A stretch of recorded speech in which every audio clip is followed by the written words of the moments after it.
he likes rap. Yeah, thank you. That's the best intro ever. It's like a running joke that I'm this like 90s, 80s rapper, because if you go to the Kingdom website, you see like all the speakers and then there's all the bands, and then I'm at the very bottom.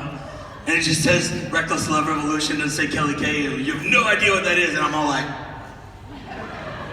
it's like, oh, he's the rapper on the conference, cool. People all the time are like, hey man, when are you going on? When are you rapping?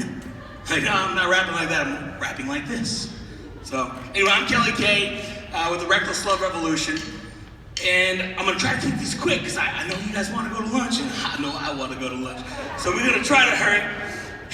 But let me tell you what Reckless Love is all about. When we started this ministry, this movement, it was all because we wanted to show the love of Jesus to people that we don't know and to people we do know. But I realized that people are so turned off about strangers talking to them about God or religion or anything having to do with that now. They've just been beat up so much by it that it's almost impossible for us to witness.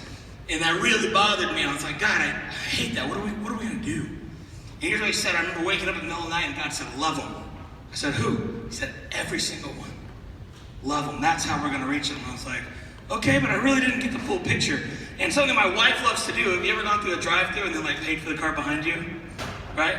Like, she loves to do that. And I was like, oh, that's so cool. So I'm gonna start doing it. So I started doing it. And I'm doing that because I want to show them the love of Jesus. And then I realized one day, they don't know that. They're just like, thanks for the free hamburger, guys, see you later, you know? They don't know I'm doing that because I want to show them the love of Jesus. So I said, God, how can I let them know?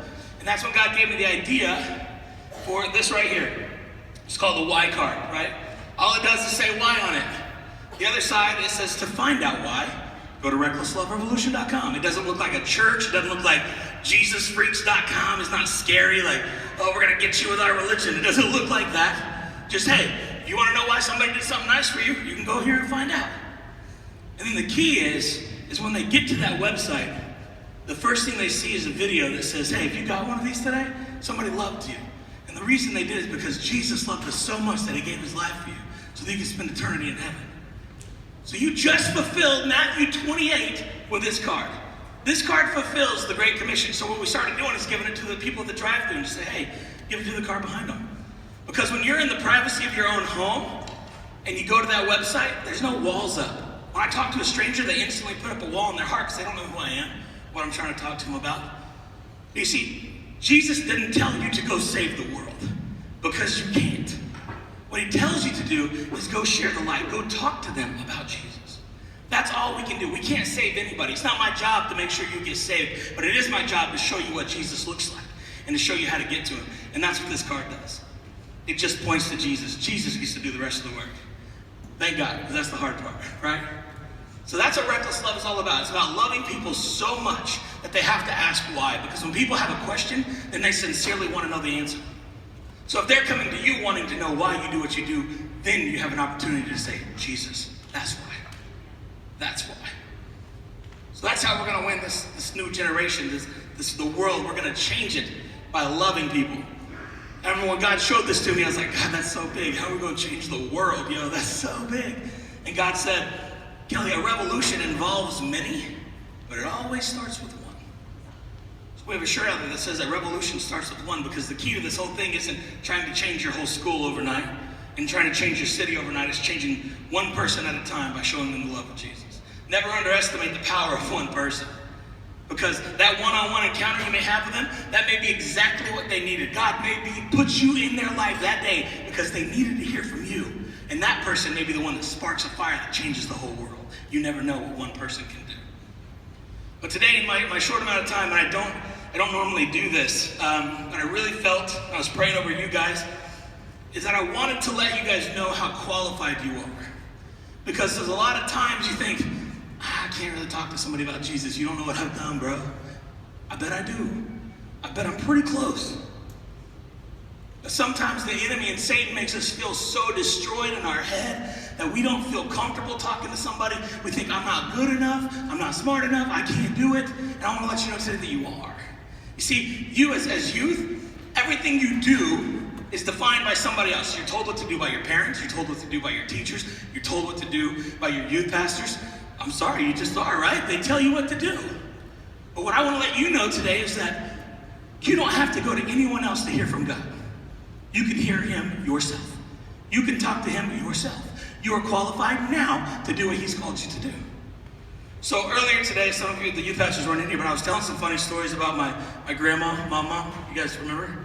Please don't forget, it was like an hour ago. But I'm going to tell you another story about mom real quick. You see, the crazy thing about mom when I go see her is that apparently to her, there's spiders everywhere.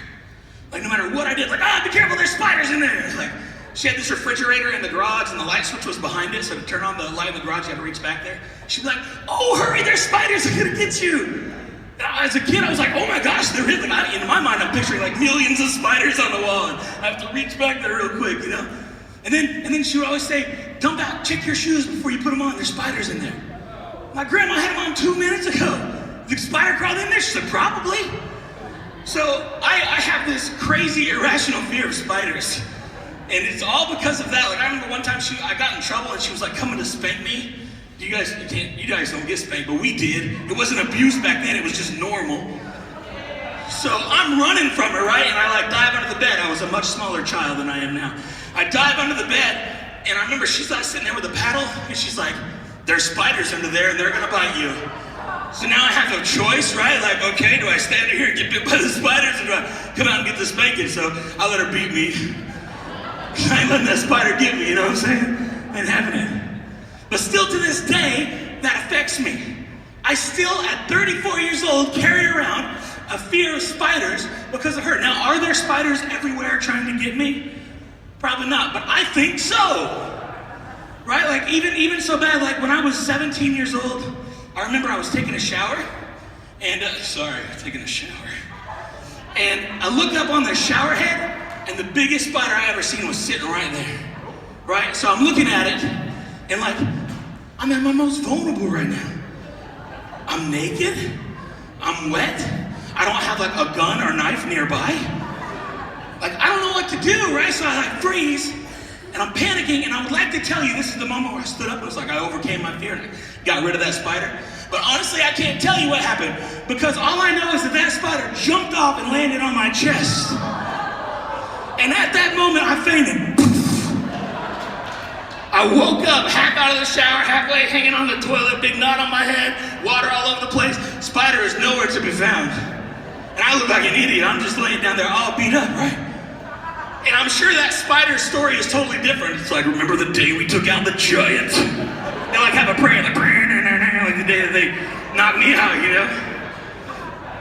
And it even goes back to like last year. I remember one day waking up and I had a real busy day planned, and I had to like do all this stuff, and I put my shoes on real quick, and I was like, Kelly, you better dump out your shoes. There's a spider in there. And at that moment I said, you know what? No, there's not. That is irrational, Kelly. You're 30 years old. Get over it. There's not a spider in your shoe. Just put your shoes on and leave. So I put my shoes on, and I'm doing stuff, and I feel something on my toe. But have you ever got one of those like sock fuzzies, you know? And you just kind of move it around and then you're good. So I'm just like, okay, I got it. And then I feel it. Like, that's the biggest sock fuzzy ever, yo. Like, this is crazy. Like, what is the deal? So finally, I'm about to leave my house, and I'm like, you know what? I'm just gonna check my shoe and dump this thing out. This is bothering me. So I take off my shoe, and I dump it out, and out comes the biggest spider I've ever seen since the shower time. This thing was huge. It was dead from all the like mushing around, but it was in there. It was really in it. The one day I don't check my shoe is the day a spider got in there, right? So I carry this fear with me all the time, and it's probably not a fear that I would have had on my own, but it's a fear that somebody put in me. And have you ever heard the saying, sticks and stones break my bones, but words can never hurt me? Have you heard that? That is a lie. Your words are the most powerful thing that you have. We don't realize that sometimes. And when I'm telling you these stories is because I want you to start thinking, what has people said about you that isn't true, but that you're carrying around with you everywhere you go? Maybe it's something you said about you. Maybe your parents, maybe your teacher, maybe it's somebody that you're really supposed to love and trust put something on you that's not true. It doesn't line up with what God is saying, but you're carrying it around. I hate that for you, man, and I'm there with you, but I'm going to show you a story in the Bible of somebody else that had the choice to do that, and I'm going to show you what happened. Cool? This is awesome. How many people know the story of David in the Bible? Yeah, you at a Christian conference. I hope you know David. When I say David, you think of Goliath, or David was like super powerful, right? Like David's awesome. David's a strong, mighty character, correct? Absolutely, I think so too. But his story does not start that way. Check this out. 1 Samuel 16 is his story. And Samuel is going to see Jesse, that's David's dad, just filling you in. He's going to see Jesse because one of Jesse's sons is going to be the new king. What? It's a good day. So Samuel gets to Jesse's house, and it says, in 1 Samuel 16, when they arrived, Samuel took one look at Eliab, and they thought, surely this is the Lord's anointed. See, Eliab was David's older brother. He looked good, y'all. He was big, he was strong, dark hair, beautiful eyes. Probably looked a lot like me. Now, he looked way better than me, all right? He looked good, right? So Samuel sees him, he's like, boom, that's the king, what, son? But here's what God said. God said, don't judge by his appearance or his height, for I have rejected him. The Lord doesn't see things the way you see people. People judge by the outward appearance, but the Lord looks at the heart. That's just awesome in itself. We could do like an hour on that, but I'm gonna keep moving. So then Samuel said, are these all the sons you have? And Jesse says, well, no. They're still the youngest, but he's out in the fields watching the sheep and goat. Samuel said, send for him. We're not gonna eat till he gets here. So let's just check this out. Let's lay this out and see what we're really looking at here. Okay, so imagine Donald Trump. Just pick somebody else. Who's really, really rich? Anybody? What? I heard Tony Stark. That's a good one. Tony Stark, right? He's rich, right? Bill Gates, yeah, but we're gonna go with Tony Stark because everyone likes him, okay? So imagine Tony Stark is coming to your house and he's gonna tell your dad, hey, I'm gonna give $10 million to one of your kids. I just wanna give $10 million today. And here's what happens. Your dad goes and gets like your older brother, your sister, all your family members. He gets like the dog, the cat, like a goldfish, but he don't get you. He gets everybody else lines up. Here's my family, pick one. And you're like, Dad, what about me? Remember all the good times we had being your kid? Jesse straight up leaves David out. He's out working on the sheep, which we don't really watch sheep now, so that doesn't make sense to you. So how many people work at McDonald's? David's like you. Not that it's a bad place to work, it's just a starting point. There's a lot of other places you hope to be, right? So David's down at McDonald's. Jesse's like, yeah, he's over at Mickey D's, son. I'll go get him for you. Yeah, go get him. So he goes and gets David. David comes back.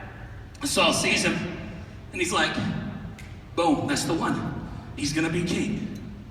Oh my gosh, now can you imagine that? Can you imagine Tony Stark comes to your house? Your dad doesn't show you to him, but then he sees you and he's like, you're the one. $10 million coming your way. I bet David's like, yeah, boy, going to the palace tonight. Gonna be a king, getting my friends, gonna play all the Xbox, get in the swimming pool, go catch Pokemans. I don't know what kids do. That might be it. Whatever, David's stoked. Going to the palace, right? But that's not what Samuel says. He says, oh, no, not right now. Go back to McDonald's and watch the sheep. Hang on. Go back to the sheep and cook some burgers. He sends him back. Dude, I don't know about you, but I would be bummed out. What you mean? You gonna give me $10 million? When? I don't know, I'll text you. He's like, when am I gonna be a king? I don't know, but it's coming. You're gonna be. Go back to the sheep. So David does, though. He does what he's supposed to do. He goes right back to being a shepherd. He's out there doing his job. Then David's dad comes to him and he's like, hey man, your brothers are out fighting the Philistines, which that would be like fighting ISIS now. So your brothers are out fighting ISIS, they need some sandwiches, right? Okay, so David, take your brother some sandwiches, not that McDonald's where you work, make some homemade sandwiches. So David gets a bag and he's going down there to see his brothers, and the first thing he sees is this giant named, yeah, we call him Big G. Right, sees Big G standing there and he's talking trash to all his friends and family and all his people. Just calling them names, saying they're whack. Did we say that? That's what he was saying. It was cool then. Like just calling them out. And David's getting mad about it, right? So David starts asking people what's going on. But here's what happened, 1 Samuel 17. But when David's oldest brother Eliab hears David talking to the men, he was angry. He said, what are you doing here anyway? What about those sheep you're supposed to be taking care of? I know all about your pride and deceit. You just want to see the battle. Hold up. I just brought you a sandwich. This guy's talking bad about you. You're mad at me? And there's got to be an issue here, right? Now, the Bible doesn't say it, but I remember having a brother, and the way that I would think this played out is Eliab is yelling at David, and David's like, whatever, and Eliab's leaving, and David like hits him and like bails out. Like, I'm pretty sure that's what happens in between those lines, okay? But his own brother's mad at him. His own brother tells him to get out of there. So David's still upset about Goliath, though. So David goes to King Saul. He's like, hey, man, what's up with Big G over there? Did you hear what he said about you? King Saul's like, yeah, man, but ain't nobody want to fight him, you know? But he's big.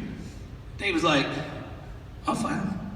Matter of fact, he says, don't worry about this Philistine, David told Saul. He said, I'll go fight him. Don't be ridiculous, Saul replied.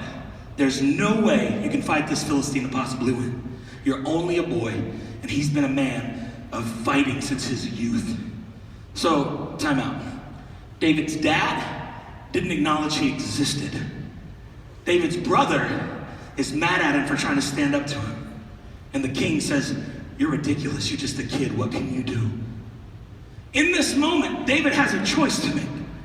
He can believe what God told him, that you're going to be the next mighty king, or he can believe what everyone around him is telling him.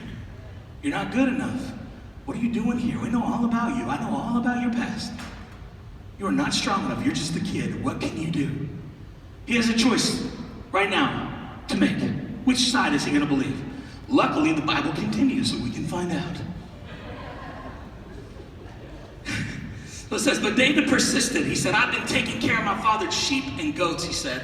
When a lion or bear comes to steal a lamb from the flock, I go after it with a club and rescue the lamb from its mouth. If the animal turns on me, I catch it by the jaw and club it to death.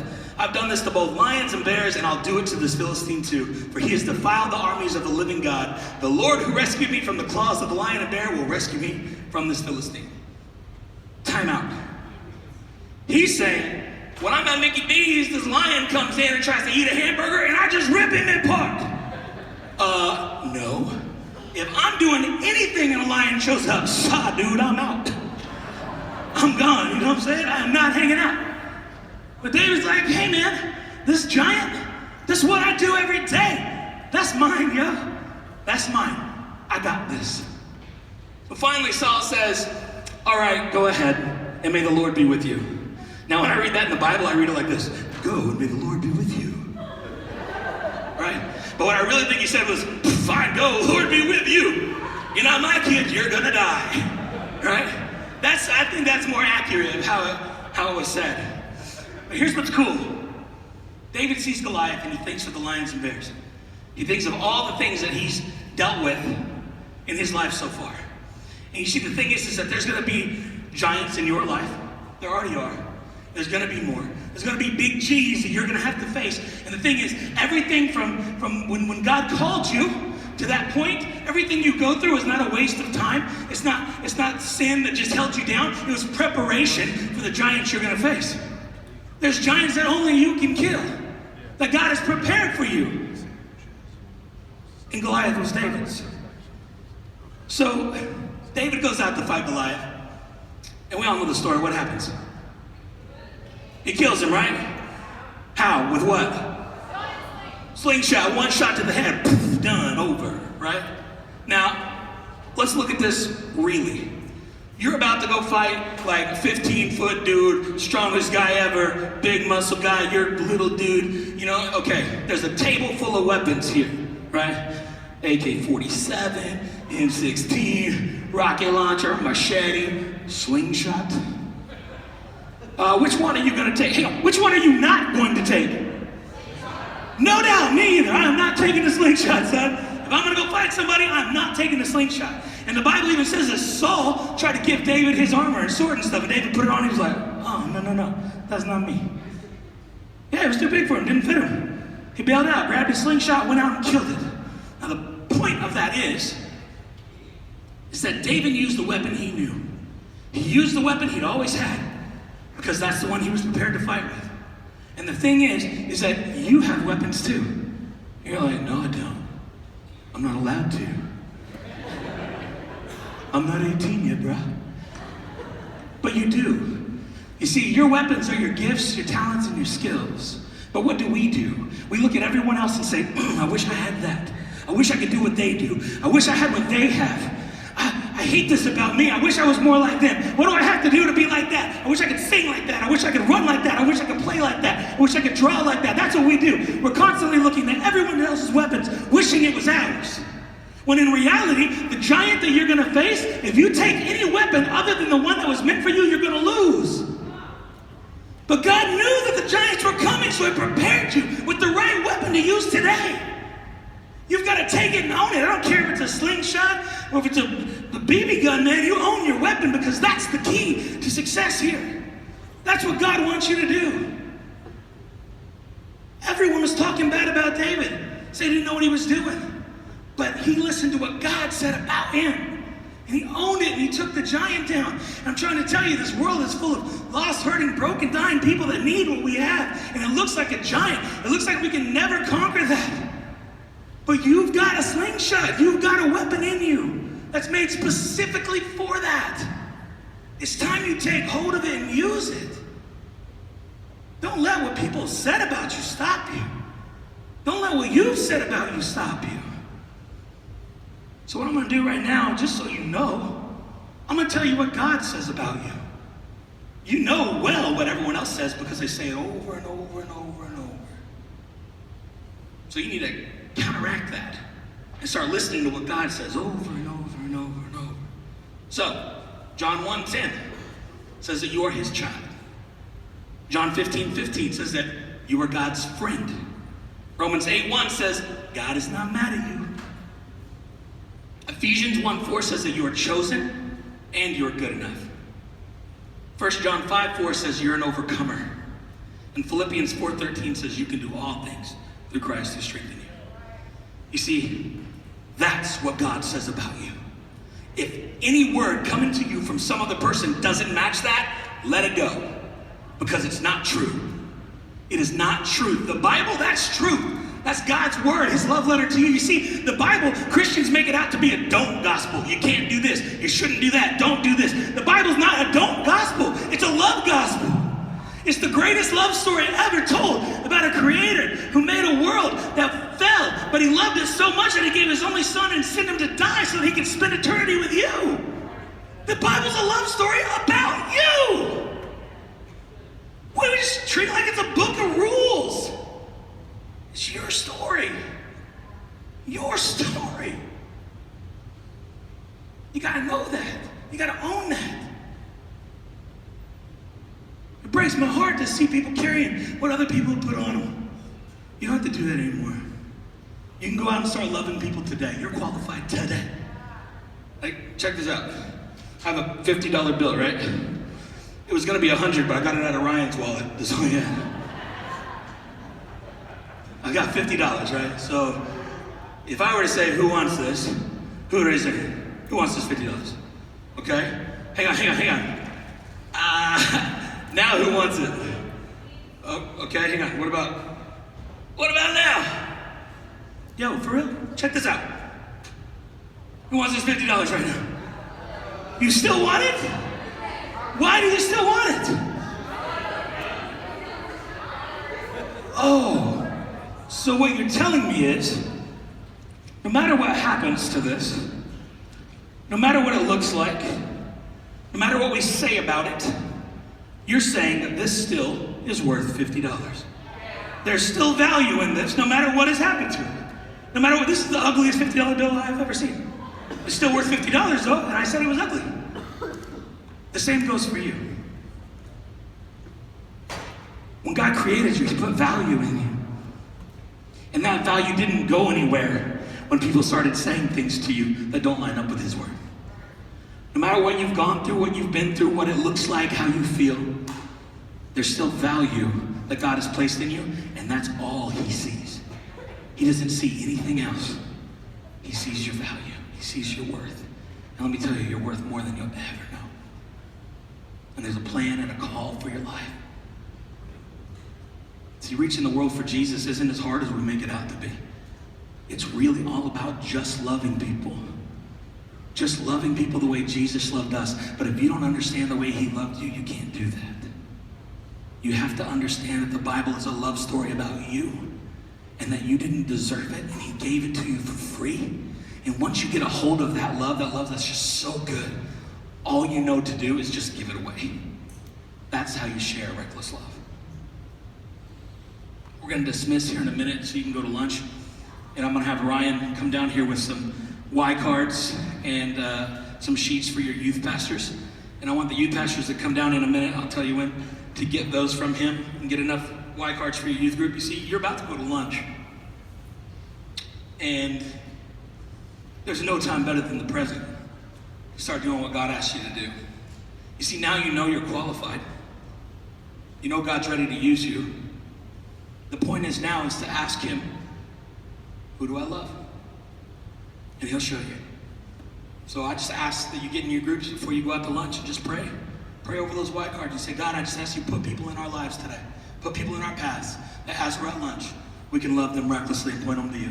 It's as simple as giving them that card, giving them a hug, buying a meal, giving them a drink, whatever. Giving them that card. God's not asking you to go save that person. They may even turn you down and shut you down in a heartbeat and be like, I don't want that. You didn't fail. You succeeded. You planted a seed. That's what he's asking you to do. You don't have to convert them right away. Let him do the rest. You just love them. Love everyone, every day. All you can. Love them all. So let me pray over you guys, and then I'll have the youth pastors come up. Everyone just bow your head and close your eyes. Before I do that, though, as we've been talking, I know that you've been thinking, and I just want to say, if you've been thinking of things that people have spoken over you, whether it was yourself, your parents, your teachers, people you trusted, people you loved, if there's things that have been hurting you, that you've been holding on to, carrying around, that don't line up with what God says at all, and you want to trade those in today for what God says, we're going to do that. So with every head bowed, every eye closed, if that's you and you've got that, you're saying, yeah, you know what, people have said that stuff over me, I don't want to carry that around anymore. Just raise your hand right now. Awesome. I see you. I see you. You can put your hands down. First, I want to say I'm sorry.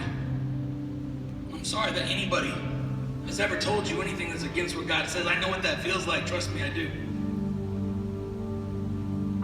But man, his love is so good. He loves you so much. I'm telling you right now, he's ready to trade all that in. All that you're not good enough, you're not smart enough, you don't look like this, you don't look like that. You're his child, you're his friend. He loves you. He's not mad at you. You're chosen, you're good enough. You're an overcomer. We're trading those in right now. So God, we come to you, Lord Jesus, and I just thank you so much for everyone here. And God, as we just lift up all the hurtful things that people have said about us, we put those into your hands and we say, God, trade us for what your word says. So right now, Lord Jesus, start installing those words of yours in their hearts. Start to pull out every negative thing anyone has ever spoken about them and put your word in. They're good enough. They're strong enough. You're not mad at them. They're overcomers. They can accomplish all things through you, Jesus. We thank you that when they stand up and walk out of here, there's going to be a peace in their lives, a weight lifted off their shoulders because they're going to carry around your words and no one else's. God, as we leave to go to lunch, I just thank you that you're going to put people in their paths to love. Go before us right now and prepare people to receive these cards and for them to love them and show them what your love looks like.